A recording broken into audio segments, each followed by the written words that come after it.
What's up, guys? If you're not subscribed, please subscribe. Also, please smash that like button on the video and enjoy the show. That's amazing. But that's how you get good. Remember we were talking about that? Yeah. Dude, that's how you get good. That's how you get good. Where was the worst place you were? Like losing your mind, absolutely batshit crazy. Like bad, like you would never survive this bad, or like sure, the worst. Whatever the worst was. Worst experience in the 41 episodes. Like as a place. Obviously, I can tell you where you're gonna die for sure. The salt flats of Bolivia. The salt flats of Bolivia. Yeah. Okay, can we pull that up? Dude, it looks like snow. Dude, there's not even fucking rocks in this desert. What desert don't have rock? It looks like glass and it's salt. For as far as you can see. How long were you there? A week? Yeah, about a week. Are there any animals around? Nothing, Dude, right? Nothing. You're dead. What do you eat? You're dead. So why didn't you die? Well, we found some stuff. We found some plants.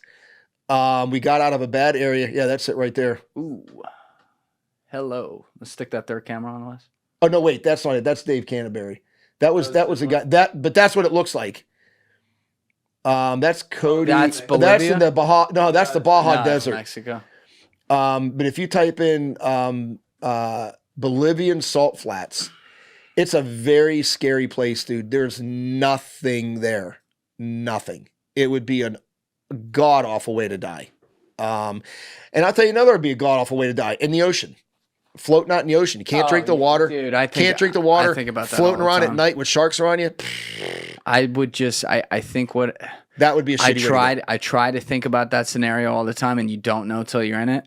But what I'd like to think is that I'd let myself sink deep enough that I wouldn't be able to get up and I'd just drown. Yeah. Which is awful. Awful way to go. Then you think about the Indianapolis, where those guys in World War II that got eaten by sharks, like half the crew got eaten by sharks.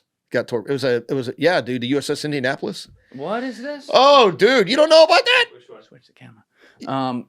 Dude, no. this boat during World War II got torpedoed, and the crew went in the water. Like, dude, don't quote me on like 1,700 dudes went in the water, and like 200 came out. The rest got killed by sharks, eaten alive. Where was this? The USS Indianapolis. But where?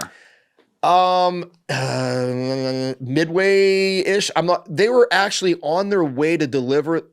Again, don't so quote in me. the Pacific. They were on the way to deliver the Hiroshima bomb.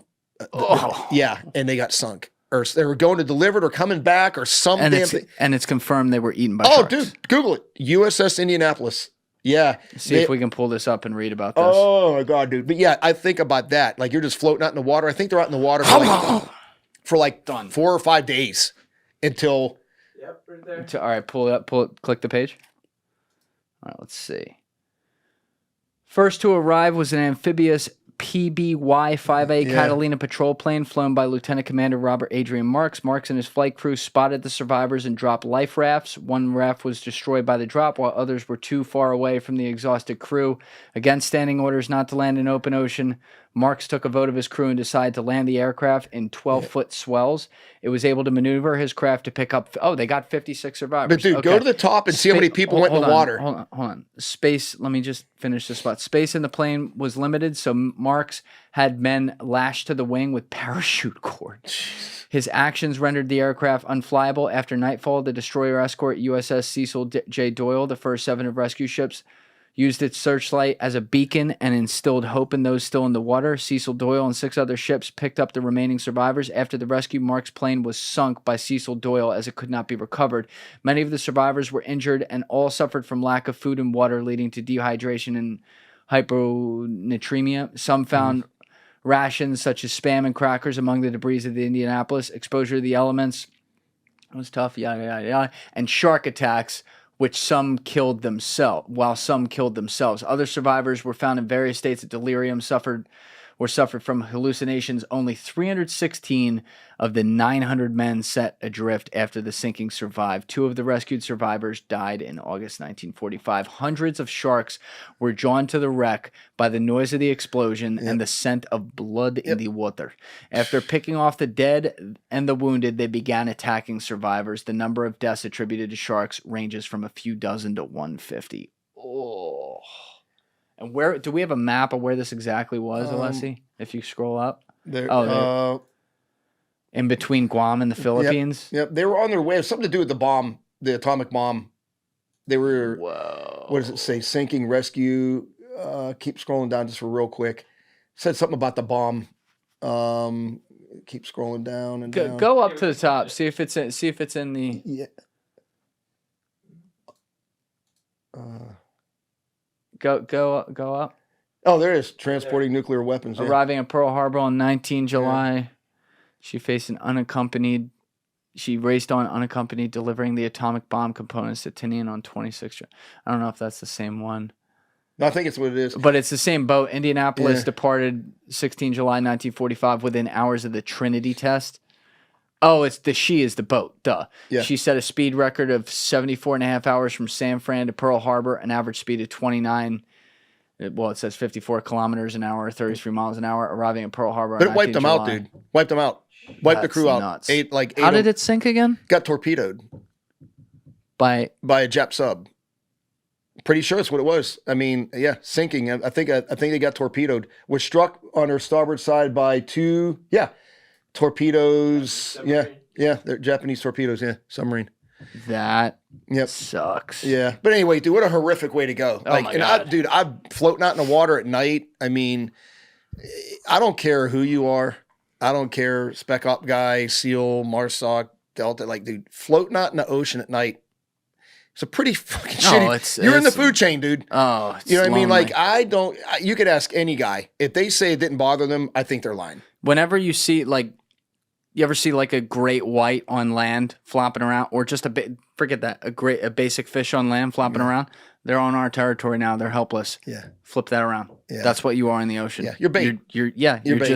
You're bait. I mean, we had talked about it when I had Jamie Giovinazzo in here for episode 152. He and I were going through back when it happened, like that video in Egypt of the shark attack. Did you see that? That's the worst thing I've ever seen. You have no chance. It is. It's like a lion. You have no chance. Yeah. I mean, that thing came back for fifths and sixths. Yeah. Fucking brutal. Yeah. But anyway, that's the kind of situations they put you in. And you just have to think your way out of it. Again, you know, if somebody would have got hurt or like, I need an IV or something, they're not going to let you die. Understand? They're not going to let you Allegedly. die. Yeah. But it made you really think about, would you be able to survive this? Yeah. Matter of fact, they asked Matt and I one time, if a person really got stuck in a situation, what would their chances to be to survival? And Matt said 5% and I said 10. Not good. What was, going back to the one in Bolivia though, the desert, what did you do when you were there? So it was the scenario was, I think a car broke down. They were out in the middle. Some photographers drove out in the middle of the salt flat and were taking pictures and their car shit the bed. And so we ended up moving to high ground, scoping out where we were going to move to. We found some mountains in the distance, moved to them, but you had to get out of the salt flats. There was nothing there. And how long, like how far of a travel was that to get out of there? The mountains were probably 12 miles away. All right, so it's not like 100. No. But there's just nothing. Nothing. It looks like glass. I had no vegetation. Nothing. Glass. I mean, it's scary. Like, it literally, like, this is not where you want to freaking be. Human beings aren't supposed to be there. So you got to the mountains, though, and then it changes? Yeah, it has vegetation and stuff? The topography changed. Then vegetation changed. And then you can start finding, no, there's no animals, but we were like, you need water. You got to have water there, dude. You're going to die in a few days without water there. You can go weeks without food, as you know. Right. But in a place like that with no water, if you won't be dead in 3 days, but you'll be like, kill me. Yeah. What was the longest you went without food on any of these trips? Wasn't long. Yeah, you like to eat. I mean, anything to eat, like a frog or like maybe 2 days. Something like that. It's still a long time, but it's not as long as I 2 days. thought you said. Yeah. What's the longest you went without water? 2 days. That I can't imagine. That hurt. I drink 150 ounces of water a day. It hurts. A day. You're gonna have you think a migraine's bad? dehydration like that, dude. It was so bad. It felt like you had licked 1,000 envelopes. You're like, oh, your tongue is like sticking to the roof of your mouth and shit. Yeah, it sucks. It sucks. Thank you for watching the video, guys. Please hit that subscribe button and check out this clip's full podcast episode by clicking here or in the description below.